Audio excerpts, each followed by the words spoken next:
Bonjour, bienvenue à votre émission La Victoire de l'amour. J'espère que vous allez bien cette belle journée du mois de mai. Aujourd'hui, on se fait un cadeau. On reçoit quelqu'un que tout le monde aime. Chantal Lacroix sera avec nous pour la prochaine demi-heure. En chanson, aujourd'hui, c'est vraiment tout du monde qu'on aime. Guylaine Tanguay sera avec nous pour une très, très belle chanson. L'homélie avec notre ami Victor de Paris. La chronique avec Martin Larocque. Je suis Sylvain Charon.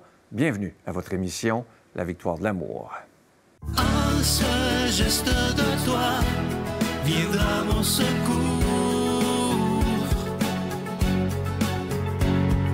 Viens semer dans mon âme le grain de l'amour. Je traverse un désert et je meurs de soif. Montre-moi le mystère qui garde la foi. Chantal, c'est toujours une joie de te recevoir. C'est réciproque. Merci d'être là. Merci Écoute, de l'invitation. c'est un plaisir. Hier, je me préparais puis je me disais, tu as toujours été une femme, en tout cas ce que je connais de toi, rayonnante, ce que le public connaît de toi, souriante, mais tu as vécu beaucoup d'épreuves, surdité, vitiligo, entre autres, difficultés financières. Comment on fait pour être rayonnante? Non, mais c'est vrai, il y a des gens qui auraient décidé de se plaindre et de dire « pauvre moi », mais pas toi. Ben non, mais parce que ça donne rien de s'apitoyer sur son sort et de rester dans cette énergie-là. Parce que la réalité, c'est que je vais encore avoir mon problème auditif. J'ai du vitiligo qui continue à se propager à la grandeur de mon corps. Des problèmes financiers, bien, tu te relèves. Au lieu de dire pourquoi ça m'arrive à moi, j'aime souvent changer le mot pour dire comment faire pour ne plus que ça m'arrive. Comment faire pour passer au travers. Parce que la situation est que tu vas rester amer, choqué, frustré, oui, mais si tu restes dans cette énergie-là, il ne va rien se passer. Fait que je te dirais, je refuse. Puis ça a toujours fait partie beaucoup de ma façon d'être, de dire, OK, parfait, bon, je pleure ce que j'ai à pleurer, là. Puis après ça, let's go, on se retrousse les manches, puis on fonce. Puis comment on fait pour passer au travers ça? Je me sors plus vite d'une situation aussi en ayant cette attitude-là. C'est ta... Là, c'est pas moi qui le dis, c'est elle. OK. Ta grand-mère que tu appelais Mémère. Mémère, oui. Qui a inspiré le titre de ton livre. Ben oui, mais N'attends pas le bonheur, crée-le. Oui. Parle-moi d'elle. Ah, ma parce qu'elle a l'air importante. Tellement importante. Elle est décédée à l'âge de 99 ans et demi. Oh là là. Et jusqu'à... Oh, un et demi à cet âge-là, c'est important. Oui, parce qu'on pensait bien qu'elle se rendrait à 100. Mais jusqu'à son dernier souffle, ma mère a eu des rêves. Et je me souviens, j'avais fait faire de la visualisation. Puis j'en parle, j'ai tout un chapitre là-dessus dans mon livre, N'attends pas le bonheur, crée-le, sur la visualisation. Mais sans qu'elle s'en rende compte, elle en faisait elle-même, parce qu'elle a deux phrases avec lesquelles elle m'a éduquée. La première, c'est « Si tu veux que la vie te sourie, donne-lui ta bonne humeur ». Il y a plein de moments où ça ne va pas dans la vie, des fois. Quand tu sors de chez vous, ferme la porte, mets-toi un sourire dans le visage. Ça se peut que ça ne va pas bien, mais tu as plus de chances que quelqu'un vienne te parler si tu souris. Ouais. Puis peut-être que cette personne-là va faire en sorte pendant 10, 15 secondes, tu vas oublier tes problèmes. Puis le lendemain, ça va être 30 secondes. Puis après ça, ça va être 1 minute. Donc, si tu veux que la vie te sourie, donne-lui ta bonne humeur. Et n'attends pas le bonheur, crée-le. Ça, c'est une phrase qui m'a vraiment marquée parce que je suis responsable, en quelque sorte, de l'attitude que je choisis d'avoir. Face aux épreuves que je vis, j'ai toujours le choix de l'attitude que je choisis d'avoir. Et ça, pour moi, ça a toujours resté. Puis je te dis, c'est probablement pour ça, quand tu dis, tu fais comment pour rayonner au travers des épreuves, j'ai le choix de dire, je m'apitoie sur mon sort ou je fais pour changer les choses. Donc, c'est dans ce sens-là. Puis la réalité, c'est que on est la seule personne avec qui on est assuré de passer le reste de notre vie. Ah oui, ça, oui. Alors, est-ce que c'est une bonne ou une mauvaise chose? Je ne sais pas, à vous de me le dire. Mais on aurait tout intérêt à prendre soin de soi. Tout intérêt à choisir justement l'attitude qu'on désire avoir face aux épreuves de la vie. Tu as écrit un livre sur le bonheur. Question bien simple. Pour Chantal Lacroix, c'est quoi le bonheur? Ah, le bonheur, c'est une panoplie de petits moments. On dit souvent, le bonheur, c'est pas une destination, c'est le chemin, mais c'est ça. En ce moment dans ma vie, je suis très heureuse. Mais est-ce que je peux dire que je vais l'être jusqu'à la fin de mes jours? peut-être non, il va peut-être y arriver des épreuves qui vont me ramasser par en arrière, puis je vais mettre un genou à terre, il va falloir que je prenne l'autre pour me relever. Mais pour moi, le bonheur, c'est des moments. Et c'est souvent dans la simplicité des moments. On cherche tout le temps des gros wow. Et l'être humain peut pas rester dans des gros wow constamment. Tu vois, on dit, je me souviens, je faisais On efface, on recommence, puis les gens disaient, quand là, tu vas bâtir ma maison, là, moi, là, je vais être heureuse, ça va aller. Ils sont dans un high, ils reçoivent leur maison, sont contents, mais après 5-6 mois, ils se sont habitués à leur maison. Fait que ça redescend, puis ils cherchent un autre wow. Fait que pour moi, le bonheur, c'est un ensemble de petits moments. Et c'est sûr que les plus précieux, c'est ceux que je passe avec ma famille, avec mes amis. Tu sais, des relations, pour moi, qui sont sincères, authentiques, où on n'est pas dans le jugement et où je peux être moi-même. Parle-moi, je disais que pour toi, l'empathie est extrêmement importante. Oui, tout à fait. Puis je trouve qu'on n'en a pas assez aujourd'hui. Pourquoi? Et écoute, on est de plus en plus tourné vers soi-même. Le contexte actuel fait que on veille à notre petit bonheur. Et c'est difficile. Les temps sont difficiles. Alors, et je pense que si on en avait davantage pour les gens, dans un premier temps, moi, je suis toujours le bonheur, c'est la seule chose qu'on peut donner sans l'avoir, et c'est en le donnant qu'on l'acquiert. Fait que si on avait un peu plus d'empathie, si des fois on se permettait parfois de comprendre un peu plus pourquoi cette personne-là agit de cette façon-là. Si on se permettait parfois d'écouter un peu plus l'histoire de cette personne-là, on jugerait moins, on aurait peut-être un peu plus d'empathie par rapport à son comportement ou comment elle agit. Mais si on faisait preuve d'un peu plus d'empathie des deux côtés, je pense que notre société se porterait beaucoup mieux parce qu'il y aurait moins de jugement, plus de compréhension et peut-être, par conséquent, plus d'entraide et de solidarité. Puis je pense qu'en ce moment, on est à la croisée des chemins comme société. Oui, il faut apprendre à prendre soin de soi. Puis si n'attend pas le bonheur, crée-le. C'est un peu ça. Hein. C'est plein de chapitres où est-ce que j'ai vécu plein d'épreuves dans ma vie. J'ai eu le bonheur de rencontrer plein de sommités qui m'ont donné des outils concrets. Puis je les partage, puis je partage des pistes de réflexion aussi. Mais tu sais, si on se permettait justement d'abord de dire, OK, j'essaie de prendre soin de moi, pas de façon égoïste, mais juste de reconnecter à l'essentiel.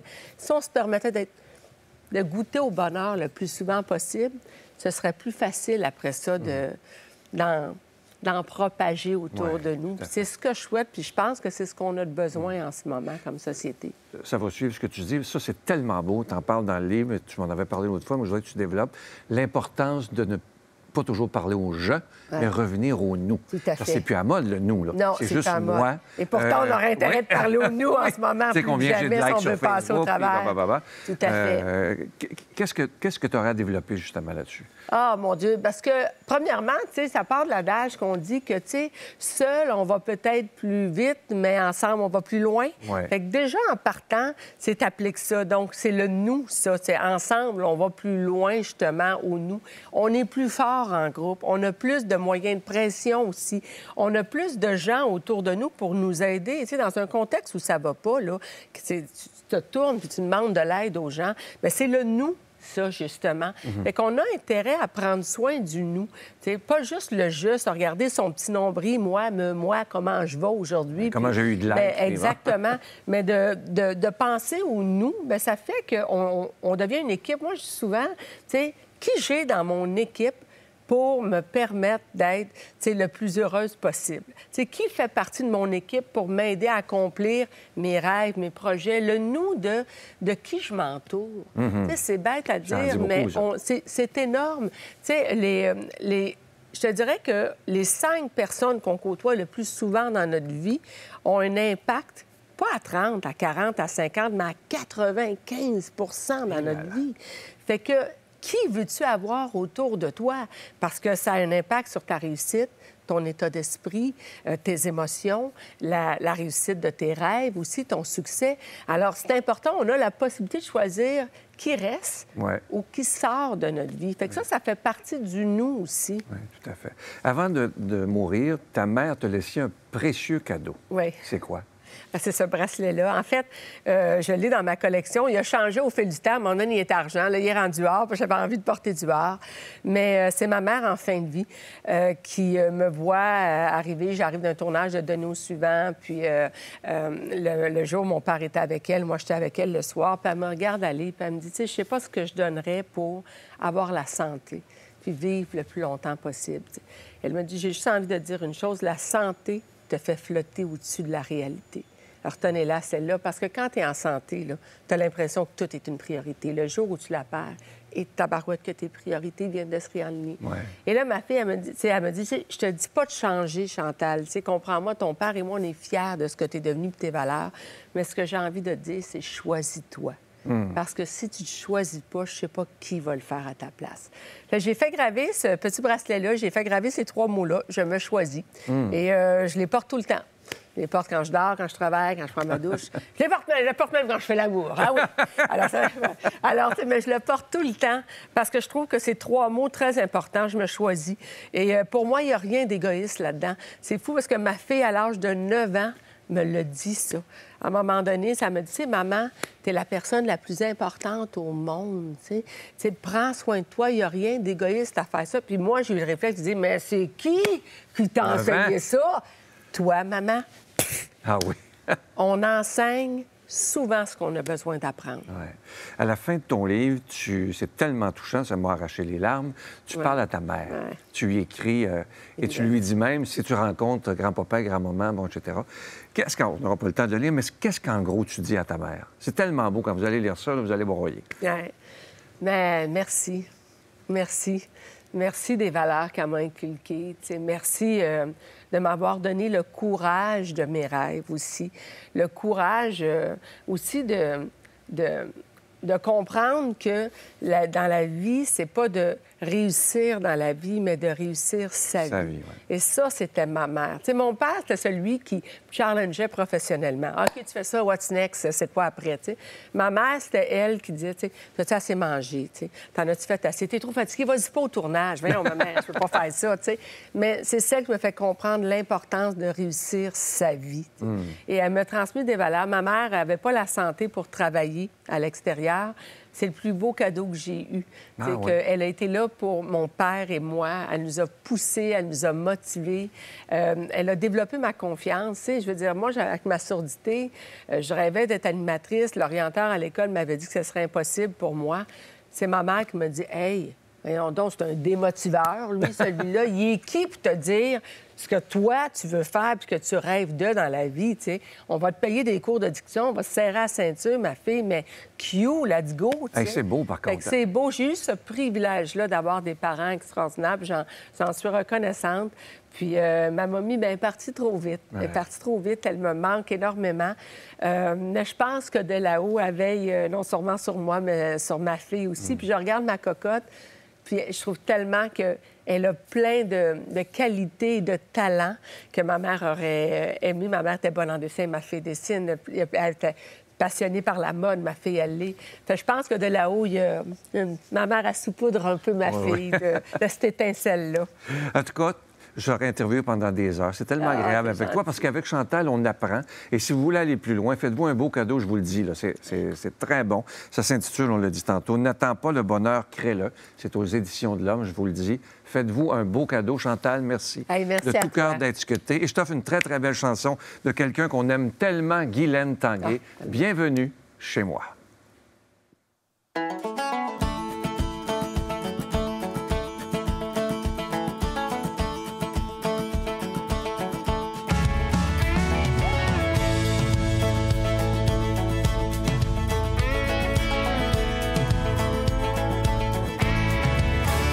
Je regarde derrière moi, je suis tellement fière.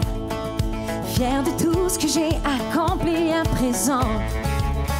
Je vous ai laissé une place dans mon univers. Et je vous compte comme ma famille maintenant. Bienvenue sur ma piste de danse. Et j'ouvre la porte, bienvenue chez moi. Et tant qu'il y aura la confiance, et tant que vous viendrez me rencontrer, je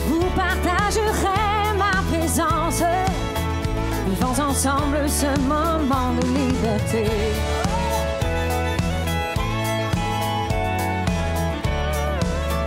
J'aurais bien pu faire le tour de la terre, mais rien ne vaut plus que la famille réunie. De vous avoir tous devant moi me rend tellement fière. Je marcherai à vos côtés toute ma vie. Bienvenue sur ma piste de danse. Et j'ouvre la porte, bienvenue chez moi. Chez moi, le bonheur est à la une. Chez moi, je vous offrirai le café. Ensemble, on chantera en clair de lune, tout en mettant un bout de bois dans le foyer. Oh yeah!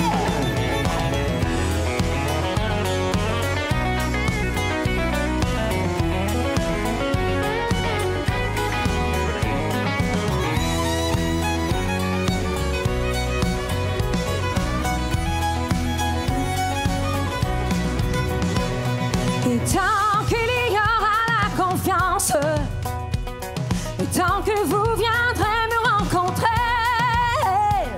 je vous partagerai ma présence. Vivons ensemble ce moment de liberté. Chez moi, le bonheur est à la une. Chez moi, je vous offrirai le café. Ensemble, on chantera en clair de lune, tout en mettant un bout de bois dans le foyer. Je vous ouvre ma porte, bienvenue chez moi.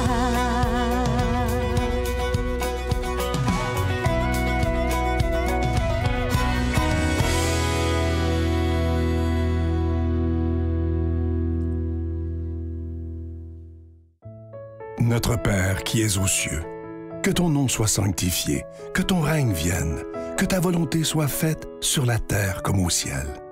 Donne-nous aujourd'hui notre pain de ce jour.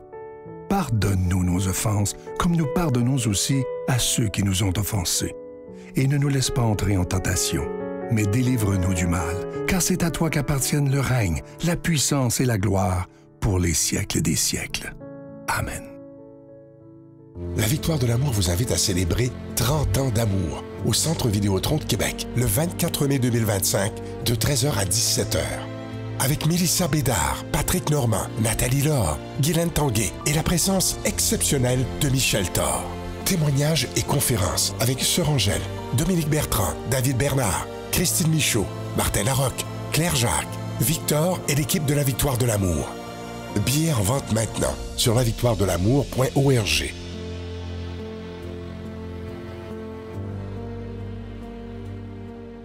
Encore une fois, je vous parle de ce magnifique cadeau du mois de mai. Il s'agit du tout nouveau livre de notre ami Martin Larocque, qui est avec nous avec la Victoire de l'amour depuis un bon moment déjà. Il avait sorti un premier livre qui est un succès extraordinaire. On en a manqué parce qu'il était vraiment bon. Mais celui-là, je vous le dis, là, c'est pas à cause c'est le deuxième, c'est extraordinaire. Le titre, c'est « Et si la solution était l'amour ». Il est écrit en gros caractères. Et dans ce livre-là, Martin est beaucoup plus personnel. C'est très, très émouvant parce qu'il a vécu de grandes épreuves, mais il nous apprend à travers ce livre-là comment être plus épanoui, comment être plus heureux. Alors, je vous invite à vous le procurer. C'est avec un don de 25 $. Et si vous en voulez deux, avec un don de 40 $. Je vous rappelle que la carte de Marie en acier inoxydable est toujours disponible. Merci de tout mon cœur de ce que vous faites pour la Victoire de l'amour depuis plus de 30 ans déjà. C'est grâce à vous si ces émissions sont là depuis tellement d'années. Voici comment vous le procurez. Par la poste à la Victoire de l'amour, casier postal 120, succursale Boucherville à Boucherville, le J4B 5E6, ou par téléphone, par carte de crédit, du lundi au jeudi, de 8h à 17h, au 514-523-4433, ou à notre numéro sans frais, le 1-888-811-9291. Également sur notre site Internet, le www.lavictoiredelamour.org. Avec votre don, vous recevrez aussi un reçu pour fin d'impôt. Merci de donner des mains à la Providence. Merci d'investir dans votre foi. Dans ce livre-là, je parle un peu de ma rupture que j'ai vécue. OK? Qu'est-ce que ça veut dire? Ça veut dire que je suis célibataire. Je continuerai à croire, même si tout le monde perd espoir. Je continuerai à aimer, même si les autres parlent de haine. Je continuerai à construire, même si les autres détruisent. Je continuerai à parler de paix, même au milieu d'une guerre. Je dessinerai des sourires sur des visages en larmes et je tendrai les bras à ceux qui se sentent épuisés. Oui, je continuerai à croire.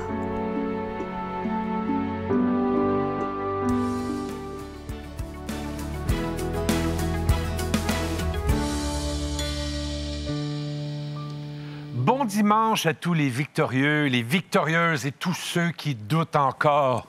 J'espère que vous allez bien. Je suis vraiment content d'être là. C'est dimanche. C'est le fun quand on est ensemble le dimanche. Petite question, sprint. Avez-vous atteint vos buts, vous, dans la vie? Vos résolutions, est-ce qu'on est arrivé au bout de ça? Tu sais, les buts qui peuvent être quotidiens, hebdomadaires, mensuels, annuels, peu importe. Rassurez-vous, 94 % des gens atteignent jamais leur but. C'est énorme, 94 %. Mais comment faire pour atteindre ces buts? Là, j'ai un début de solution. Je ne dis pas que j'ai la solution, mais j'ai un beau début de solution.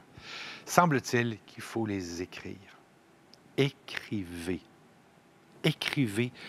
D'abord, écrivez tout ce qui vous passe par la tête. Souvent, l'écriture, c'est un remède extraordinaire. Moi, ça m'a aidé à passer à travers les moments les plus sombres. Mais si vous écrivez vos buts, vous augmentez les chances de 42 %. On parle de statistiques sérieuses. 42 % de chances d'atteindre ces buts lorsqu'on les écrit. Il y a 84 % des gens qui n'ont pas de but dans la vie. OK? Ceux qui en ont, là-dedans, 13 % les écrivent jamais. Jamais. Il y a seulement 3 %, 3 %, j'ai raté ma maternelle, 3 % les écrivent. Et eux augmentent les chances d'atteindre leur but 3 fois plus. C'est sûr qu'il y a une façon de faire en plus. Quand on a un but puis un objectif, puis c'est nouveau dans la vie, il faut choisir le bon moment pour le faire. Souvent, c'est le matin. Faites les choses même les plus difficiles le matin. Il y a un livre qui avait été écrit, là, « Mange une grenouille le matin » ou « Mange un crapaud », peu importe. Mais faites la chose la plus tough le matin. Puis donnez-vous un temps limite. Dire ça, là, je vais le faire en 1 heure. C'est tout. Dites pas « Ah, j'ai la journée ». En plus, on a de temps pour faire quelque chose, plus on prend du temps. La loi de Parkinson. Faites pas ça. Concentrez le temps. Puis si c'est nouveau, la loi du 5 minutes, c'est, je sais pas moi, écrire, courir, lire, jogger, peu importe, là. Prenez juste 5 minutes. Je vous jure, faites des exercices pendant 5 minutes. C'est tout, pas plus que ça. Puis si vous êtes dans votre zone, vous allez voir, ça va devenir 5, 10, 15, 20, puis 30 minutes, puis 1 heure, puis ça va devenir une habitude, puis ça va faire du bien. Prenez le temps de voir qu'est-ce que vous voulez dans la vie. Ah, mon Dieu, que je m'écoute parfois quand je dis ces affaires-là. Vos buts ont le droit d'être. Pourquoi? Parce que vous en valez la peine.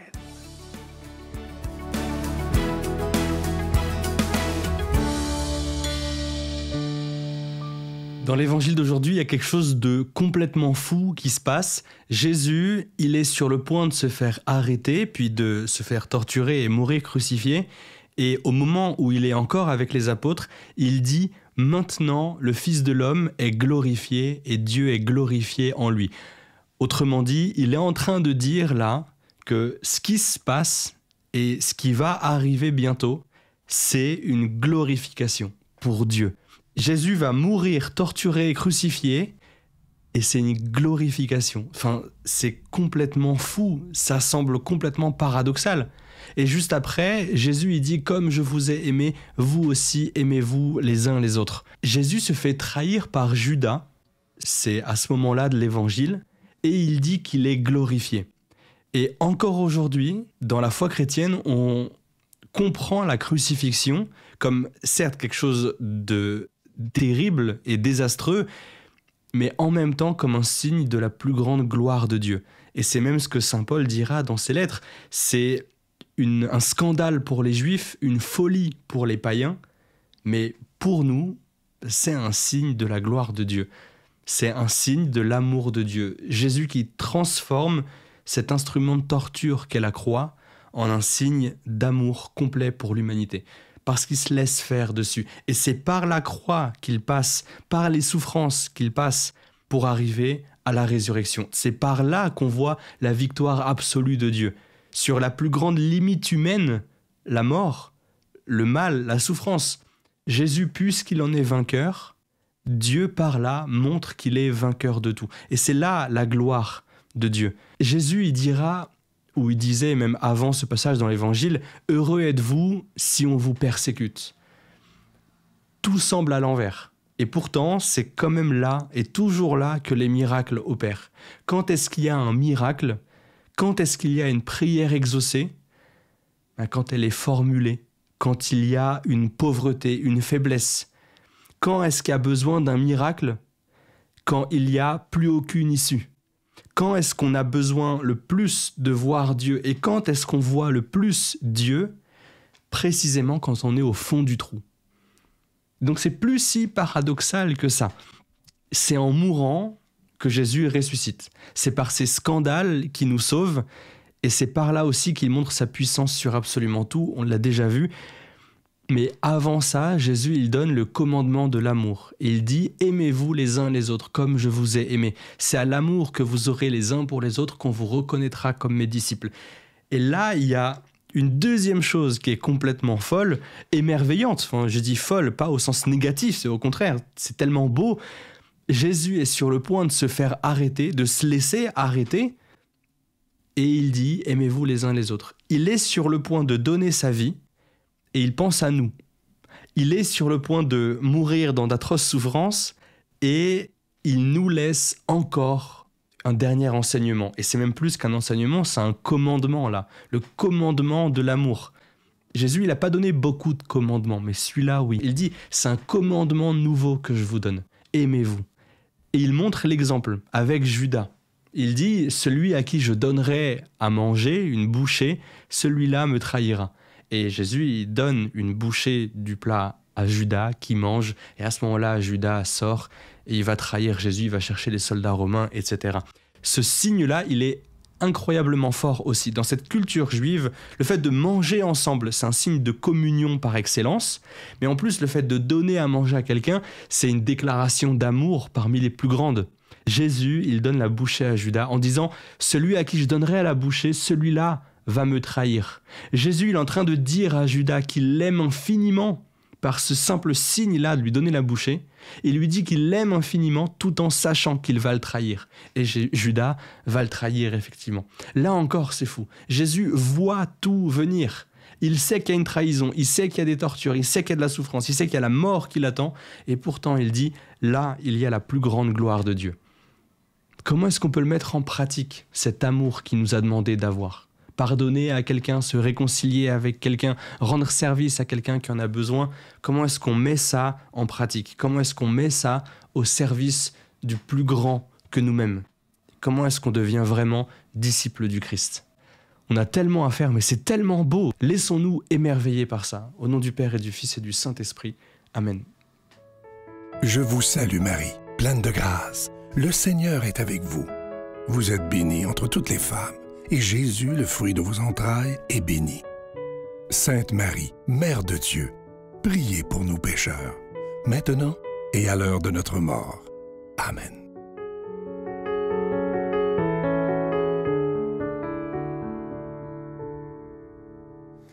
Bien là, c'est vrai, on y arrive. Ça sera la semaine prochaine, samedi prochain, le Centre Vidéotron à Québec, samedi le 24 mai 2025. Ça commence à 13h, ça finit à 17h. Je vous rappelle que les portes ouvriront à 11h30.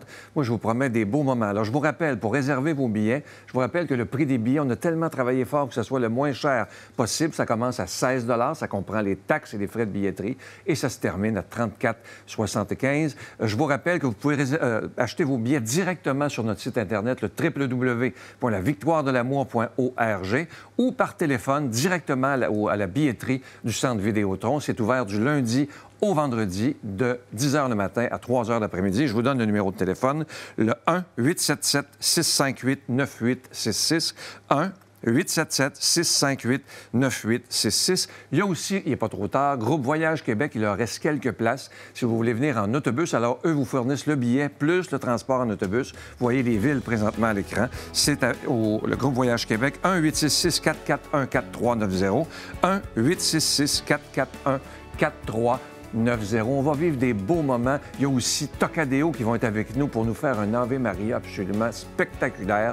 Des beaux moments, je vous le dis. Et il y a des gens qui demandaient est-ce qu'on va pouvoir rentrer si on n'a pas nos billets à la porte. Oui, vous pourrez acheter vos billets aussi à la porte directement le jour même. Et là, moi, je dois vous dire que j'ai hâte. Ça va être une grosse semaine de travail. Bye!